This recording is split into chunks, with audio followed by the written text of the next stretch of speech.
아주 오래전 미국의 유명한 잡지사 가운데 라이프 잡지사라고 있었습니다. 거기에 잡지사 기자가 참사랑의 모습이라는 제목으로 기사화하고 잡지 한 페이지를 가득 담은 어느 늙은 노부부의 모습을 사진으로 담았습니다. 잡지가 사진 전시회하고 조금 다른 부분은 뭐냐면, 사진 전시회는 말 그대로 사진을 전시해 놓고 그거를 감상하는 보고 있는 독자들에게 저게 무슨 사진일까 다양한 생각을 한번 하게 하는 그런 반면에, 잡지에 실린 사진은 그 사진이 어떠한 사진이다라고 하는 그 내용을 다루고 있어요. 그 내용은 다음과 같습니다. 잡지 기사가 영국을 방문을 했습니다. 그리고 지하철 대합실 식당에서 배가 고파서 식사를 하고 있는데 바로 앞에 웬 늙은 노부부가 자리를 하고 있는 거예요. 서로를 부추기면서 마치 소꿉놀이의 어린아이들처럼 손을 꼭 잡고, 그리고 주문하고자 하는 안내소로 가서 비스킷 하나하고 차 한 잔을 주문하고 나서는 서로 마주보고 손을 꼭 잡고 조용히 안고 있었습니다. 허름한 옷차림으로 봐서 이 늙은 노부부는 꽤나 경제적으로 어려움이 있는 것까지 보였다는 것이죠. 그러나 그들은 누구도 개의치 않고 그냥 손을 꼭 잡고 마주 바라보고 있었습니다. 사진 기자는 거기에 눈이 돌아갔고 그걸 사진으로 이제 찍은 거죠. 그리고 계속 지켜봤어요. 지켜봤더니 마침 주문하던 비스킷 하나하고 차 한 잔이 나옵니다. 제일 먼저 할아버지가 그 비스킷을 가지고 입에다 넣고서 천천히 오물거리면서 씹어 먹어요. 아내도 주문하던 차를 가지고 뜨거운 차를 후후 불면서 천천히 마십니다. 그리고 남편을 물끄러미 쳐다보는 것이었어요. 그러더니 기자의 눈에 아주 신기한 모습이 갑자기 나타났습니다. 그것은 뭐냐니까, 그 할아버지가 자기 입속에 있는 틀니를 빼가지고 깨끗이 닦아서 아내 입속에 넣어주는 거예요. 이 할머니는 할아버지가 넣어준 틀니를 자연스레 입에 넣고 할아버지가 드시던 비스킷을 또 오물오물 씹어먹고, 이 할아버지는 할머니가 마시던 차 한 잔을 마시면서 서로 물끄러미 이렇게 쳐다보는 거야. 이때 잡지 기사 눈시울이 뜨거워지고 코가 찡하면서, 아, 이런 사랑도 있단 말인가? 이 세상에 참사랑이라면 이보다 더 진한 사랑이 있을까? 라는 것에 감동을 받았다는 그런 내용입니다. 참사랑의 모습은 어떤 걸까? 서로를 아껴주고, 그리고 기다려주고, 배려하고, 서로 가진 것을 함께 나누는 사랑. 이 노부부에게 행복이란 경제적 어려움이 그리 큰 문제가 되지 않았으리라 생각이 되는 것입니다. 오늘 본문은 술람미 여인과 솔로몬의 사랑 이야기입니다. 여러 번 말씀을 드렸습니다만 솔로몬은 한 나라의 왕을 얘기하려는 게 아니라 바로 하나님 아버지 예수 그리스도를 말합니다. 술람미 여인은 오늘날 교회와 저와 교회 안에 구성된 저와 여러분이 늘 가리키고 있어요.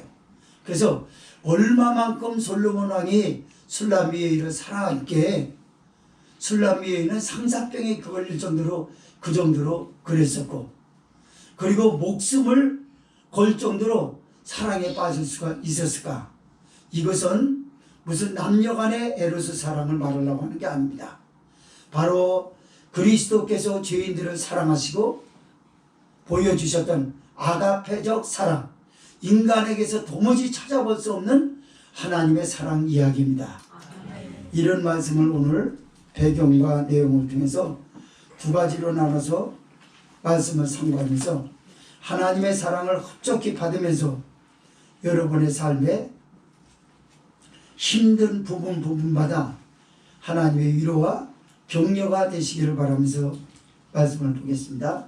첫째로 8절에서 13절은 솔로몬 왕을 향한 술람 여인의 아름다운 사랑을 이야기하고, 두 번째 14절에서 17절은 솔로몬 왕의 뜨거운 사랑을 회방하는 작은 여우를 잡은 후에 고백하는 여인의 모습입니다. 8절에서 13절 읽습니다. 시작. 나의 사랑하는 자의 목소리로구나. 보라, 그가 산에서 달리고 작은 산을 빨리 넘어오는구나. 나의 사랑하는 자는 노루와도 같고 어린 사슴과도 같아서 우리 벽 뒤에 서서 창으로 들여다보며 창살 틈으로 엿보는구나. 나의 사랑하는 자가 내게 말하여 이르기를, 나의 사랑, 나의 어여쁜 자야, 일어나서 함께 가자. 겨울도 지나고 비도 그쳤고 지면에는 꽃이 피고 새의 노래할 때가 이르렀는데 방구의 소리가 우리 땅에 들리는구나. 무화과 나무에는 푸른 열매가 익었고 포도나무는 꽃이 피어 향기를 토하는구나. 나의 사랑, 나의 어여쁜 자야, 일어나서 함께 가자. 아멘.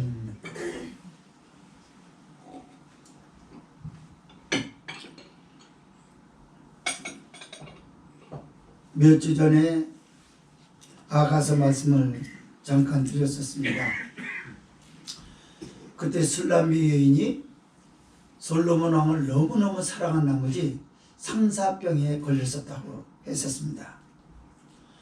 그런데 오늘 본문을 가만히 시작부터 들여다보면 그는 혼자만의 착각이 아니었고 정말 솔로몬 왕을 너무너무 사랑하여 솔로몬 왕이 함께 궁에서 살지만 궁이 좁은 게 아니지 않습니까?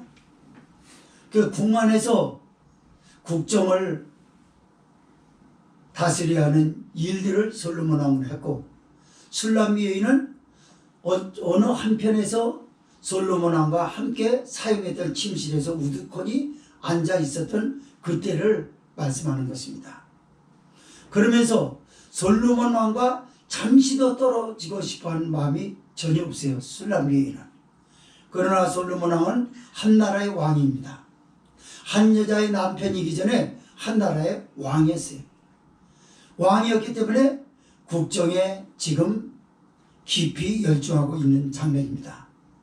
그러나 솔로몬 왕이 나라를 다스리고 백성을 다스리긴 하지만 자기를 향한 사랑은 얼만큼 대단하냐, 그 마음을 여기서 직감을 하고 있는 거예요.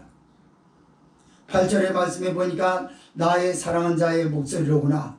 보라, 그가 산에서 달리고 작은 산을 빨리 넘어오는구나 라고 말합니다. 솔로몬 왕이 마치 국정을 다스리고 있는데, 백성을 다스리는데 술람미 여인에게 관심을 가질 시간이 있는가? 마음이 술람미 여인과 함께할 시간이 과연 있는가? 라는 겁니다. 국정이 얼마만큼 힘든 일이냐면 여기서 거친 한 산을 얘기했고 굽이굽이 놓여진 작은 산들을 얘기를 했어요. 그걸로 지금 여인과 솔로몬 왕은 가로막혀 있습니다. 그런데 놀랍게도 술람미 여인은 솔로몬 왕의 목소리를 영으로 직감을 합니다.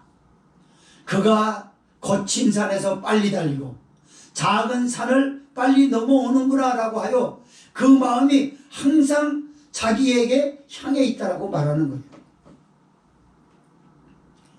이 말씀은 성령으로 조명해 보면 그렇습니다.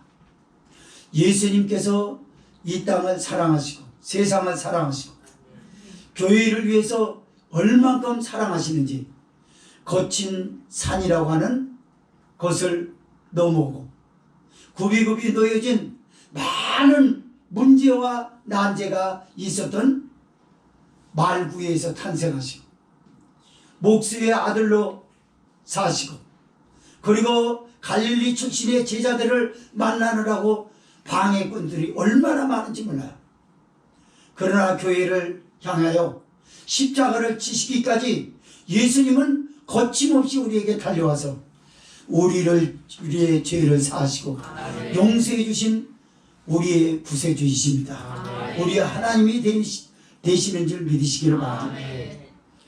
9절의 말씀에 보니까 그래서 나의 사랑하는 자는 노루와도 같고 어린 사슴과도 같아서 우리 벽뒤에 서서 창으로 들여다보며 창살 틈으로 엿보는구나. 자, 솔로몬 왕은 마치 노루와도 같고 어린 사슴과도 같다는 거예요. 노루는요, 암컷에게 구애를 하는 데 있어서 아주 가파른 온도, 바위에 이끼가 끼면요 등산 전문가도 낙상하기가 쉬워요. 그런데 노루는요 무슨 등산하는 사람처럼 장비가 없어요.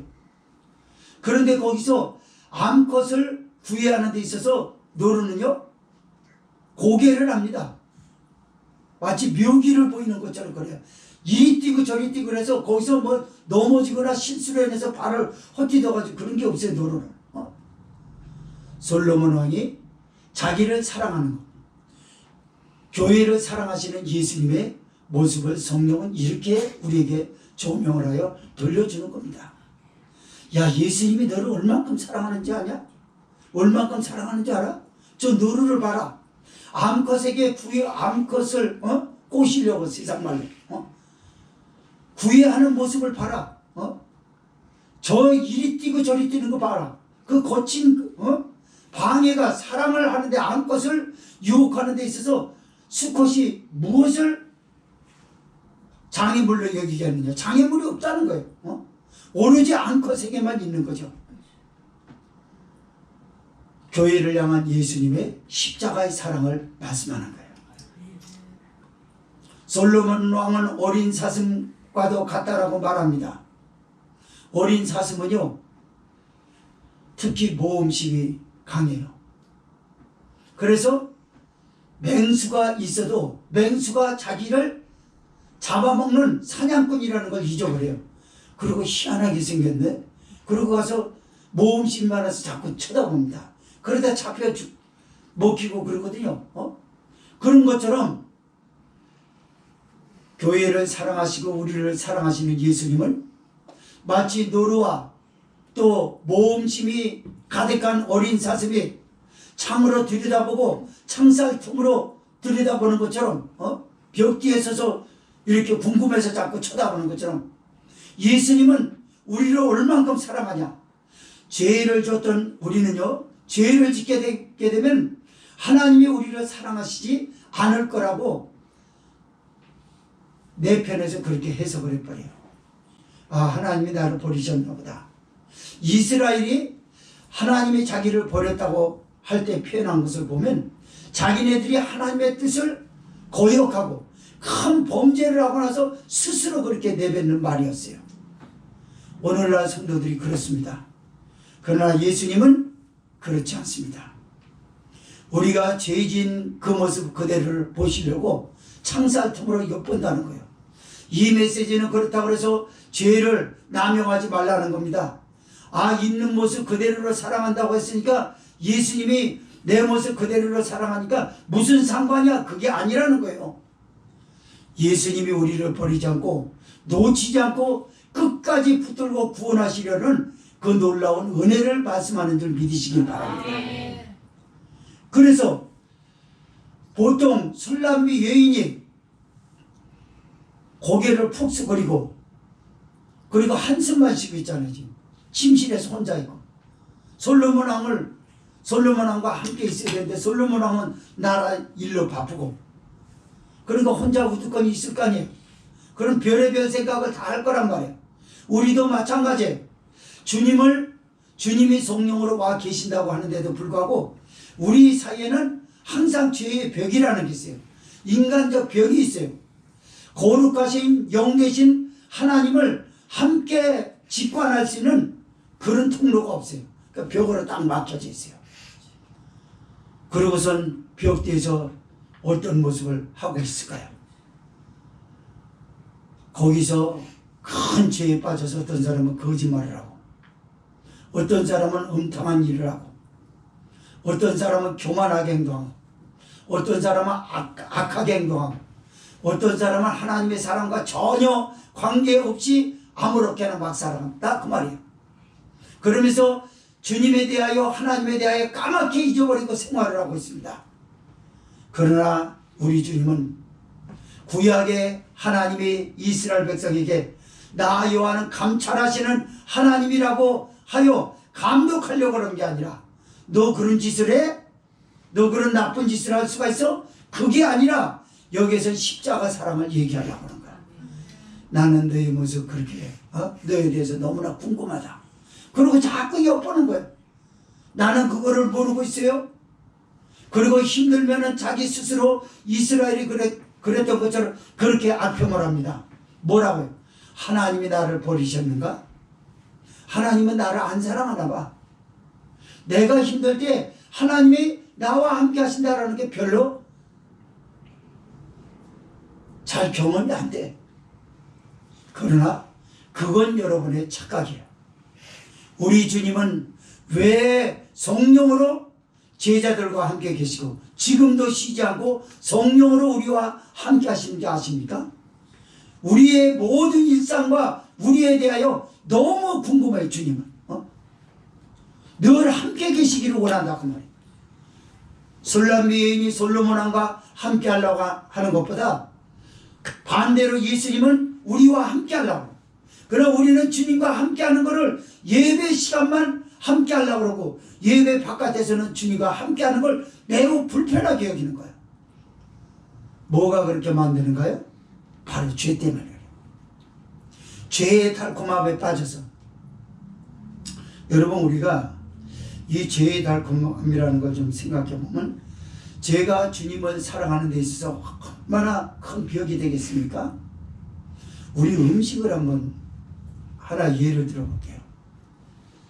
몸에 나쁜 음식은요, 너무 달아요. 맛있어요. 참 맛있습니다. 기름이 줄줄줄 흐르고 달콤하고 담백하고 맛있어요. 그러나 병든 사람을 치료하고 건강을 지속해주는 음식은 맛이 없습니다. 맛이 없어요, 여러분.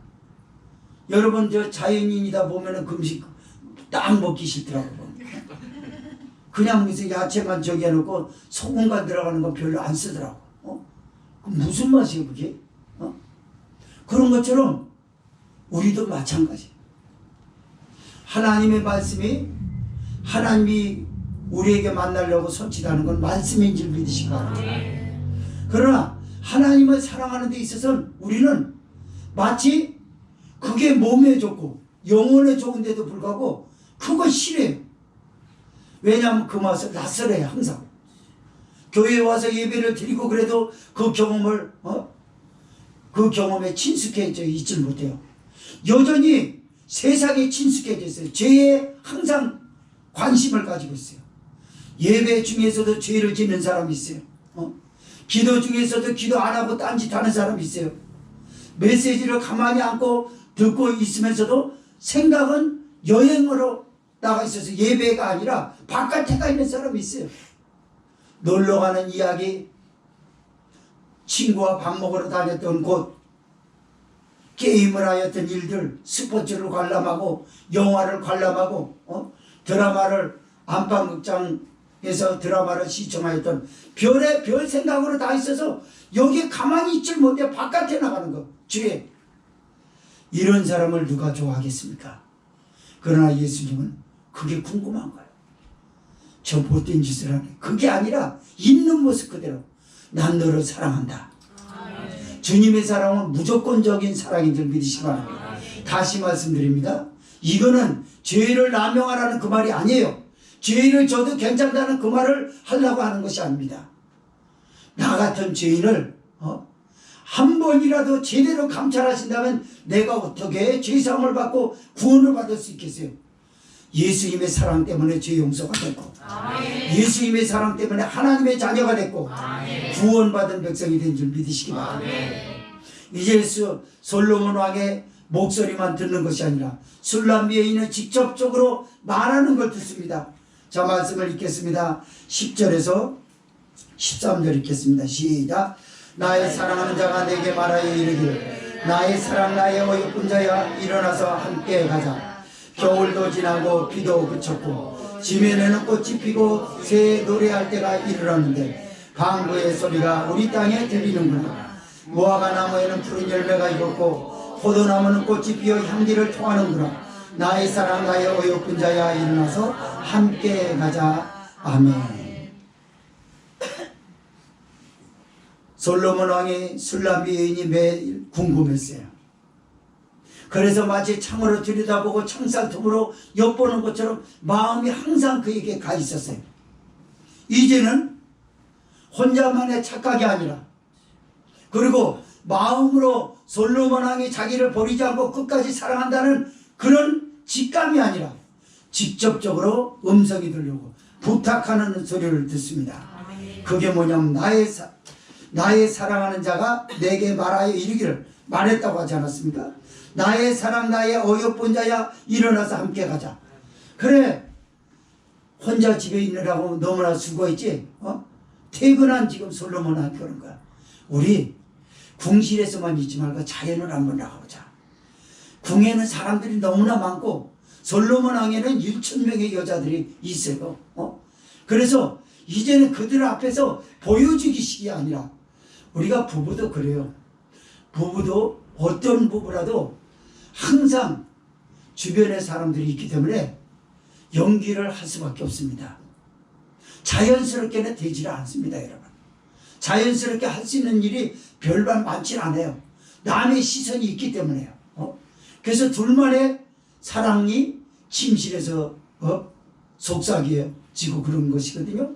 솔로몬 왕도 이제 궁실이 아니라 자연으로 나가자는 거예요. 나의 어여쁜 자야 라고 한 것은 말 그대로 솔로몬 왕이 난 너 한 번도 너에 대해서 잊어본 적이 없다. 그러나 내가 국가의 한 나라의 국부로서 나라를 다스리고 백성을 다스리는 데 있어서 그 일에 대해서는 차질이 없게 하되 마음만은 내게 있다, 그 말이에요. 그래서 이제 자연으로 나가보자고 하는 거예요. 겨울도 지나고 비도 그쳤다고 말합니다. 겨울은 뭘 의미할까요? 모든 식물들의 활성을 다 중단시켜요. 모든 새들의 놀이소리도 그치게 만듭니다. 거기다가 겨울의 추위에다가 비까지 와보세요. 겨울 추위를 더 재촉하는 게 뭐예요? 비예요, 비. 그래서 이제 겨울도 지나가고 비도 그쳤으니까 오라는 거예요. 새가 지저귀는 때가 이르렀다고. 봄을 적극적으로 알리는 방구라고 하는 비둘기가 날아다니고 있는데 너는 왜 그렇게 움츠려 있느냐고 말해요. 성령이 지금 교회에게 하시는 말씀이 그럽니다. 너 언제까지 영적으로 움츠려 있을래? 나는 너무너무 너를 사랑하는데 왜 나의 사랑에 대해서 너는 감지하지도 못하고 나의 사랑하는 목소리를 듣지도 못하고 내가 너한테 부탁하는 소리에 대해서는 왜 귀를 막고 있느냐? 왜 마음을 닫고 있느냐? 왜 관심을 닫아버리고 있느냐라는 거예요. 맞아요. 제가 여러분에게 늘 말씀을 드리는 것처럼 하나님의 말씀이 얼마나 좋은지 몰라요. 이렇게 좋다라고 그러면 한번 해보기라도 해야 되는데 너는 그래라. 나는 내 방식대로 살게. 무슨 변화가 있고 하나님의 은혜를 어떻게 받습니까? 은혜는 교회에 와가지고 그냥 우두커니 앉은 상태에서 메시지 한번 듣는 것으로 끝나는 거예요? 아니에요. 저도 여러분처럼 평신도 때도 있었습니다. 말씀을 들으면요, 들은 걸 다 끝내지 않았어요. 항상 있었어요. 그리고 하나님이 나를 얼마만큼 사랑하냐라고 하는 그 사랑이 나에게 여러 가지 자신감을 가져다 줬어요. 하나님의 사랑을 직접적으로 받는 사람은요, 세상이 두렵지 않아요. 그러나 하나님의 사랑이 끊어져 버리면 제일 먼저 느끼는 게 뭐냐면 불안합니다. 일이 안 되면 불안합니다. 앞길이 캄캄합니다. 어떻게 헤쳐가야 되지? 어떻게 살아야 되지? 자기 혼자 걱정은 싹 짊어지고 무거운 짐을 주님께서 대신 져주겠다고 하시는데도 홀로 질라고 그래. 그리고 혼자 모든 짐을 세상에 남의 짐까지 대한민국의 짐까지 걸머진 모습으로 우리가 고민에 빠질 거 근심 걱정할 때가 얼마나 많습니까? 그래서 성령이 그런 거야. 왜 거기서 움츠렸느냐고. 그거 힘든데 왜 혼자만 겨울이라고 생각하고 나아보지도 않느냐. 바깥에 나와봐라. 새들의 지저귀는 소리가 얼마나 많으냐. 즉 말하자면 사랑을 여러 가지 감정을 표현하는 것들이 마치 새들의 지저귀처럼 다양하게 사랑할 수 있는 것들을 네가 나와보면 할 수 있는데 왜 네 생각대로 안 될 거라고 생각해서 혼자 겨울을 만난 것처럼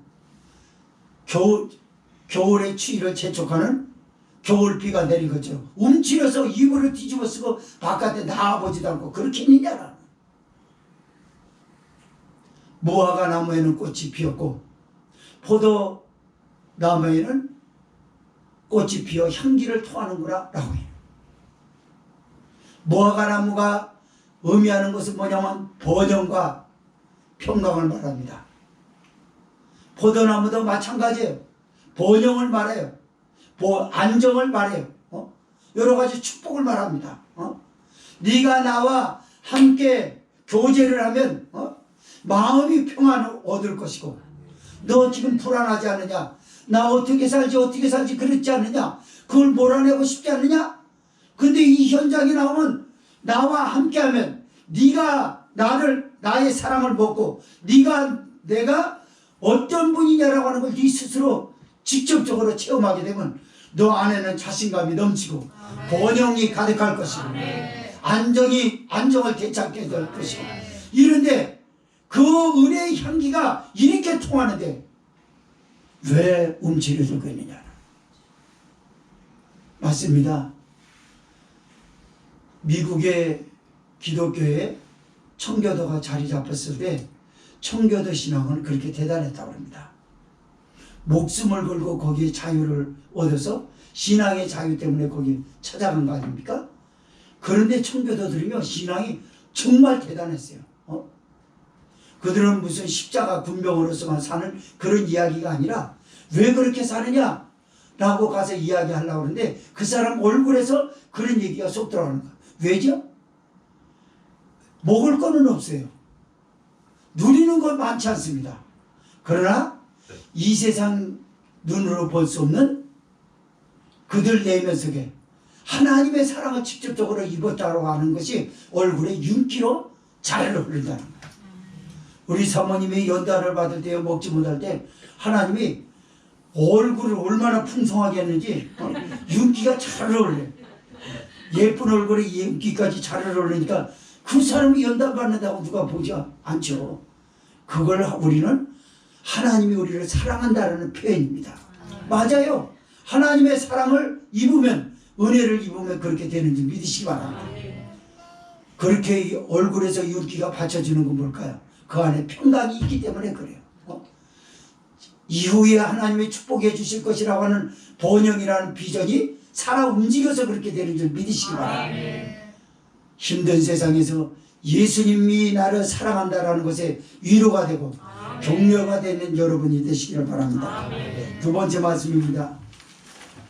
14절에서 17절은 솔로몬 왕의 뜨거운 사랑을 회방하는 작은 여우를 잡은 후에 여인이 고백하는 장면입니다. 14절에서 17절 읽습니다. 시작.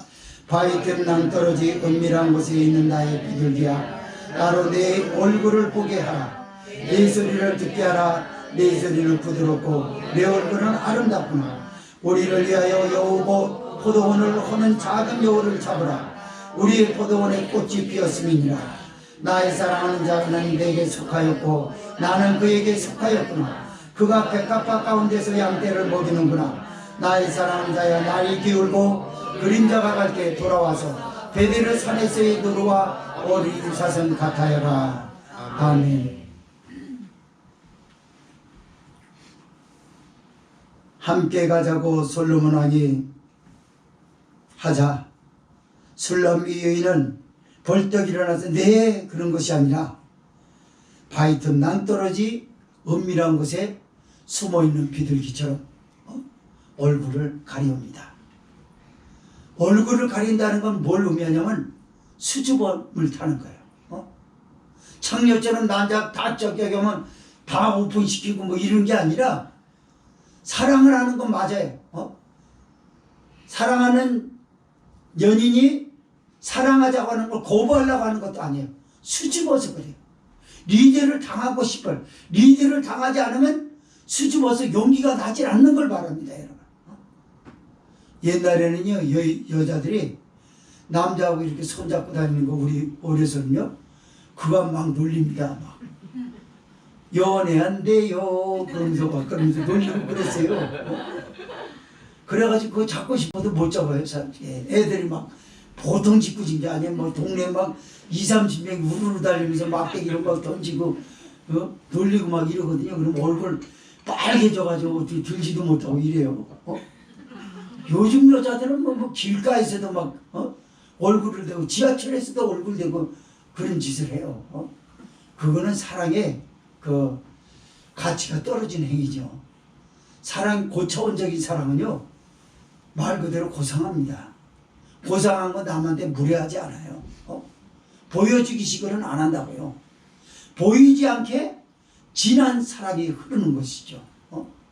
어쨌든 간에 솔로몬 왕이 뭐라니, 바위 틈 낭떠러지 은밀한 곳에 있는 나의 비둘기야, 나로 내 얼굴을 보게 하라. 내 소리를 듣게 하라. 내 소리는 부드럽고 내 얼굴은 아름답구나. 잘 보세요. 여기서 저희 원고 쓰면서 엄청나게 밀려오는 그런 감정이 있었어요. 비둘기는요, 두 가지 의미에서 그 자연동물 밑으로 가서 숨습니다. 하나는 맹금류의 추격을 피해서 비둘기가 거기 가서 들어가서 무서워서 있는 거예요. 무서워서 있는 것, 사람이나 동물이나 숨소리가 어떻겠어요? 네? 굉장히 거칠죠. 또 하나는 비둘기 암컷은요, 수컷의 구애가 너무 과격합니다. 그리고 부딪히고 이래가지고 날개가 부러져서 잘못하면 부상을 입게 되고, 그리고 그 밑으로 추락하면 바다로 떨어져서 죽기도 한대요. 그래서 수컷이 너무 과격하게 굴면 암컷 비둘기는 숨습니다. 그래서 동굴 속 좁은 데서 과격하게 못 부딪잖아요. 거기서는 해봤자 과격하게 그래봤자 부딪히고 몸으로 이런 거 부딪히 날아와가지고 막 부딪히고 이런 거 못하거든요. 맞습니다. 우리가 예수님을 사랑하는데 죄 때문에 용기가 안 나는 거예요. 그리고 죄를 졌기 때문에 하나님이 나를 사랑한다는데도, 하나님 앞에 갈 때가 됐다는 어떤 병상에 있는 사람들조차도 하나님의 부름이 두렵습니다. 두려워서 하는 사람의 얼굴이 어떻겠습니까? 딱 고개를 얼굴을 밑으로 떨어뜨리는, 그리고 숨소리는 거쳐 있습니다. 거친 숨을 막 몰아내세요. 그리고 거친 숨에서 나오는 게 부드러울 수가 있겠습니까? 뭔가 조마조마하고 있구나. 듣는 사람도 힘들 거예요. 죄가 그렇게 만들어요. 근데도 불구하고 주님의 뜨거운 사랑은 뭘 얘기하냐면 내 얼굴을 보게 하라 그럽니다. 결코 과격하게 안 그래요. 재판장처럼, 판사처럼 죄인은 고개를 들라 이렇게 과격하게 안 해요. 예수님은 무례하지 않습니다. 십자가의 사랑은 나를 그냥 자연스럽게 감동을 시켰습니다. 나지막한 소리로 던집니다. 고개를 들어봐라. 난 또 보고 싶어서 그래. 요런 속삭임 말하는 거예요. 내 숨소리는 부드럽고, 부드럽긴 뭐가 부드러워요? 죄를 지은 우리의 숨소리는 어떻습니까? 원망 불평하잖아요. 피대를 세우고 뭐 하나님이 계시면 이럴 수 있느냐고 그러잖아요. 근데 그 소리가 부드럽다는 거예요. 여러분, 예수님의 아가페적 사랑이 너무나 진하고 농도가 진하고 크기 때문에 죄라고 하는 것은 그냥 경점에 불과하다. 쌓여지는 걸 말하는 거예요. 십자가의 사랑인 줄 믿으시기 바랍니다. 맞습니다. 무슨 여러분의 숨소리가, 죄진 사람의 숨소리가 부드러운 게 어디 있습니까? 그걸 보고도 싫어요. 인격적인 따르가 없어요. 눈썹은 위로 올라가고, 눈알은 시뻘개지고, 입술은 푸르 꼬매가지고 그냥 막 푸룩푸룩 대고 있고, 온갖 원망 불평을 대고, 뭐 주님을 믿어서 된 게 뭐냐? 하나님이 있긴 뭐가 있냐? 이게 이스라엘 백성이고 오늘날 교인들이라고 말이야. 근데 예수님이 아무것도 보지 않는 거야. 네 소리는 부드럽구나. 목소리가 부드럽대요. 숨 쉬는 게 어쩜 저렇게 아름다울까? 숲속에 잠자는 공주 같아. 강도짓하고 한 사람 저기 하고 있는데도 숲속에 잠자는 공주처럼 보이는 거예요. 예수님의 사랑. 예수님의 그 십자가의 사랑이 아닌들 우리의 죄가 어떻게 사함을 받을 수 있고 우리가 어떻게 천국에 갈 수 있습니까? 우리를 천국으로 인도해 주시는 분은 예수님 한 분이라는 사실을 우리에게 명명백백하게 가르쳐주는 진리의 말씀이고, 실제적으로 주님은 성령으로 우리를 이렇게 사랑하는 줄 믿으시기를 바랍니다. 그래서 이 사랑이 식어지지 않게 해서 할 수 있는 일을 해보자는 겁니다. 함께 15절입니다. 같이 읽겠습니다. 시작. 우리를 위하여 여우 곧 포도원을 허는 작은 여우를 잡으라. 우리의 포도원에 꽃이 피었음이니라 라고 얘기를 해요. 자, 주목해서 잘 들으세요. 포도원에는요 팔레스타인의 작은 여우가 서식하고 살았어요. 포도나무 밑에를 불로 만들어가지고 뚫고 거기서 들어가 살고, 아니면 돌 밑에, 조그만 돌 밑에 틈에 들어가서 살았어요. 먹이는 작은 사냥감을 먹고 또는 포도나무 뿌리를 갉아먹었어요. 그래가지고 이 작은 여우 하나를 잡지 못하면 포도원 지기가 포도원을 관리하기 위해서는 꼭 해야 할 일이 뭐냐면 벌레 먹고 이런 게 중요한 게 아니라 이 작은 여우를 잡아야 됩니다. 여우를 잡지 않으면 포도나무가 쓰러지고 말라 죽고 포도원이 엉망진창이 되는 거예요. 그러니까 솔로몬 왕과 술람비 여인이 포도원을 끼고 그런 자연에서 살아가려고 하는데, 여러분 나무가 여기저기 자빠지고 오래된 고목나무만 쓰러지는 거 다 썩어서 자빠져 있는 데서 살아가고 싶습니까? 그래도 숲이 좀 있고 내과가 저기 해야지. 물은 한 방울도 없고 그냥 사막 같은 데서 고목나무가 다 말라 비틀어 죽어서 다 자빠져 있는 데서 사랑 이야기하는 사람들이 어디가 있겠어요, 여러분? 맞습니다. 그런 것처럼 우리에게는 예수님과 우리의 사랑을 헐어버리는 작은 여우를 잡아버려야 돼요. 작은 여우는 뭘까요? 아무렇지 않다는 거. 사람이 예배드리다 보면 피곤할 수 있지요. 그게 작은 여우예요. 그게 하나님과 우리의 사랑을 깨뜨려버려요. 메시지를 들 때 그 사랑을 깨버리는 게 그 작은 여우 때문에 그래요. 여러분, 어마어마한 방축이 뚝이 무너지고 홍수가 발생하는 건 어디서 시작되는 줄 알아요? 개미구멍 많은 데서 물 뚝뚝 떨어지는 거예요. 그거 그냥 놔뒀잖아요. 점점 구멍이 커집니다. 그리고 심지어 방축을 완전히 무너뜨려요. 그리고 엄청난 홍수를 발생시켜요. 작은 여우가 그거예요. 피곤한 거, 아무렇지 않게 생각하는 거, 그것 때문에 이때까지 하나님의 사랑을 경험하지 못했던 거예요. 잡된 생각. 참 사람이 어떻게 한 곳에 집중할 수가 있겠습니까? 하늘판 쓰기지. 그러나 성경은 좌로나 우로나 치우치지 말라고 말씀을 했었어요. 그게 뭐냐면 작은 틈을 보이지 말라는 거였습니다.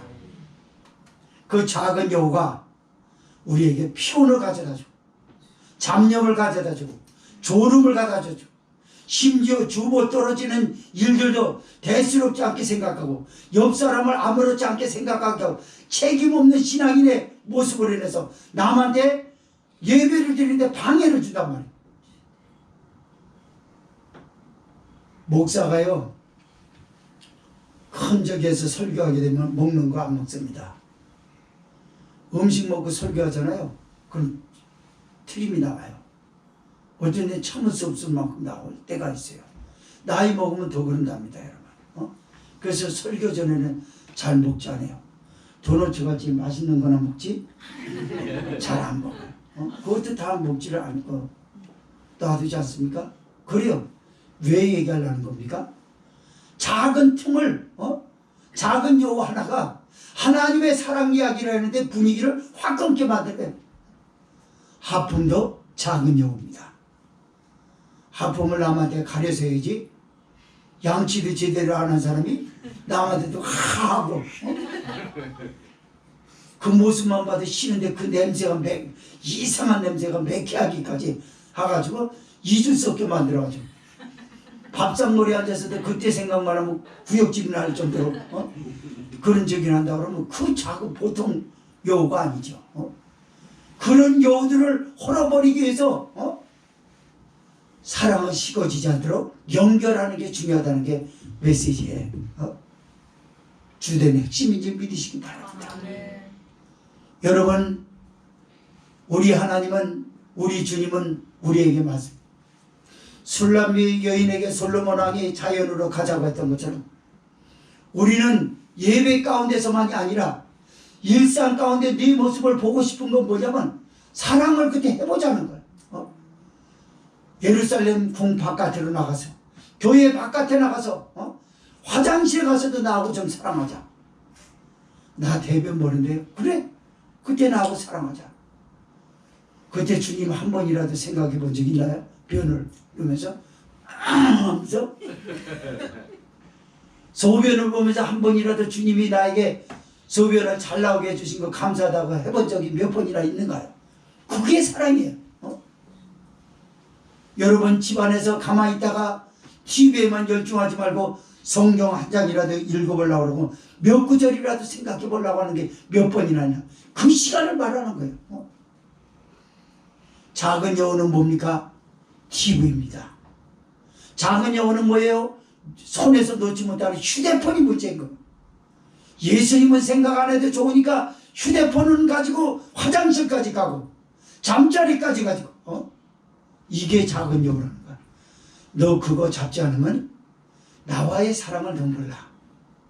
내 사랑을 먹고 내 사랑에 취한 사람은 목숨을 죽음을 두려워하지 않고 앞을 향해 달릴 수 있지만 나의 사랑을 받지 않고 나의 은혜를 받지 못하는 사람은 아무것도 할 수 없다는 게 성령이 우리에게 말씀하는 거예요. 교회 바깥에서 성경 읽고 자주 하세요. 말로만 아멘 하지 말고 책임 있는 신앙인의 자세로서 고백을 하란 말이에요. 주님 나 이제 무슨 일이 있어도 집에 가서 성경 읽겠습니다. 찬송을 부르겠습니다. 하나님과 함께하는 묵상 시간을 갖겠습니다. 내 입술에서 주여 주여가 습관적으로라도 나오게 하옵소서. 하나님의 사랑을 알게 하여 주옵소서. 이 사랑을 알아야만이 우리는 사는 줄 믿으시기 바랍니다. 16, 10절 읽고 정리하면서 마치겠습니다. 시작. 나의 사랑하는 자는 내게 속하였고 나는 그에게 속하였구나. 그가 백합화 가운데 양떼를 먹이는구나. 나의 사랑하는 자의 날이 기울고 그림자가 갈 때 돌아와서 베델의 산에서의 노루와 어린 사슴 같아여라. 아멘. 작은 여우를 잡고 나서 고백할 수 있었던 것은 무엇일까요? 짝사랑도 착각도 아니었어요. 나는 그에게 속하였고 그는 나에게 속하였구나. 한 몸이 됐다는 걸 알게 됐어요. 맞습니다. 작은 여우를 잡지 못하면 예수님과 한 몸으로 연합하는 경험을 영적으로 하지를 못하고 끝내버려요. 이거를 이사야 선지자는 마당 뜰만 밟고 가지 말라고 했던 거예요. 이 백성이 마당에 뜰만 밟고 간다는 거예요. 지성소 안에 계신 하나님을 만났어야 되는데 만나지 못하게 한 거 뭡니까? 작은 여우입니다. 여러분의 하찮게 행동하는 그 작은 여우, 하찮게 여기는 하품, 잡된 생각, 피곤함, 졸음, 또 부자연스러운 행동으로 남에게 해를 주는 것, 그게 작은 여우예요. 이것이 교회 전체에 하나님의 사랑을 던지는데 방해가 되고 교회 안에 구성된 성도 한 개개인의 주님이 뜨겁게 만나 눈물을 흘리고 감격을 흘리고 세상 살맛이 여기서 난다라고 하는 귀중한 것을 놓쳐버리게 하는 것은 이 작은 여우 하나였다는 거예요. 이걸 잡아버리고 나니까 한 몸이라는 걸 알았어요. 떨어져 있는 게 아니라는 걸 알았습니다. 아, 난 떨어져 있는 거 꼭 육체가 붙어야만, 결합이 돼 있어야만 한 몸인 줄 알았는데 그게 아니로구나. 내 정신이 그분과 함께 있고 내 마음이 그분과 엮여져 있고 이게 신적 연합이에요, 여러분. 지금 술람미 여인이 고백한 거 그거. 그는 내게 속하였고 나는 그에게 속하였구나. 맞습니다. 그리고 백각가 가운데서 먹이는 거, 양을 먹인 것 같이 그렇다는 거예요. 나라를 다스리고 그리고 양떼를 먹이는 것 같이 술람미 여인의 사랑을 끊임없이 먹여주는 솔로몬 왕에 대해서 고백하면서 그때 그렇게 해요. 나의 사랑하는 자야, 솔로몬 왕이 얘기죠. 날이 기울고 그림자가 갈 때 돌아와서 베델을 산에서의 노루와 어린 사슴 같아해라. 솔로몬 왕이 아니라 술람미 여자가 그럽니다. 인생을 살다 보면 날이 기울 때가 있어요. 나이 먹어서 기울고 병들어서 날이 기울 때가 있습니다. 기운다는 건 죽음을 곧 앞두고 있다는 거예요. 그림자가 갈 때에 그럽니다. 이걸 잘 들으세요. 돌아와서 그때 돌아오라는 거예요. 베델의 산에서의 노루와 어린 사슴 같아라. 노루와 어린 사슴이 사랑도 잘하고 모험심도 가득하고 자기가 죽는 줄도 모르고 모험심을 중단하지 않고 계속 행동하는 어린 사슴도 날이 기울고 그림자가 져서 어두컴컴해지면 자기의 굴속으로 돌아갑니다. 굴속은 영원한 피난처예요. 우리의 영원한 피난처는 예수님입니다. 예수님 품으로 돌아갈 때가 이제 곧 올지도 모르겠어요. 날이 기우는 말입니다. 나이만 먹어서 날이 기울어지는 게 아니에요. 병들어서 날이 기울어지고 사건으로 날이 기울어지고. 저는 지난번에 만나교회 한 청년이 신실하게 믿음 생활하고 그리고 청년부에서 모범이 되고 그랬는데 교통사고로 죽었대요. 그래서 그 청년의 소식을 목사님이 성도들에게 알려주는 거예요. 그러면서 난 그 자매를 너무 훌륭한 자매를 생각하고 있고 그가 하나님 품으로 돌아왔다 하는 걸 여실히 난 느꼈습니다. 그는 외롭지 않습니다. 그가 단명했다고 해서 가엾어 할 필요도 없습니다. 그는 짧고 굵게 살았습니다. 예수님만 위해서 살았습니다. 세상에 때묻지 않고 순수한 그대로 주님만 사랑하다가 가신 우리 자매님, 천국에서 그 영혼이 편히 쉬소서 그런 걸 들었어요. 맞습니다. 언젠가는 날이 기울어요. 세상 사람들도 날이 기웁니다. 누구든지 간에. 그러나 그들은 갈 데가 없습니다. 갈 데가 없는 사람은 당황해요. 그러나 노루와 어린 사슴이 갈 데가 딱 한 군데 동굴이라는 걸 아는 것처럼 우린 동굴인 하나님 품으로 갑니다. 아멘. 하나님의 품이 있기 때문에 방황하지 않습니다. 아멘. 이런 사람들이 이 세상에 살면서 그 하나님의 사랑을 느끼지 못한다면, 그 하나님을 사랑하지 않는다면 무엇 사랑하냐고 성경이 일침을 한번 교훈으로 우리에게 주는 거죠. 하나님 사랑에 적극적으로 보이세요. 아멘. 교회에 와서는 봉사하고 헌신하는데 여러분 공을 들이세요. 아멘. 예배 드리는데 여러분의 전부를 바치세요. 아멘. 그리고 성령이 교회 바깥에 나가서 여러분에게 수시로 직관할 수 있는 말미를 내어주세요. 너무 세상에만 빠지지 말고 작은 여우하고 같이 해가지고 휴대폰에만 들여 빠지고 TV나 빠지고 영화 감상이나 하려고 그러지 말고 성경 묵상도 좀 해보시기 바랍니다. 그래서 교회 바깥에서 이루어지는 아름다운 사랑, 그리스도의 고상한 그 사랑을 만끽하여 여러분이 이 세상에서 야 이런 거였구나, 주님으로 인하여 세상을 다 얻은 기쁨보다 더 기쁨이 충만해지기를 주의 이름으로 축원합니다. 기도합시다.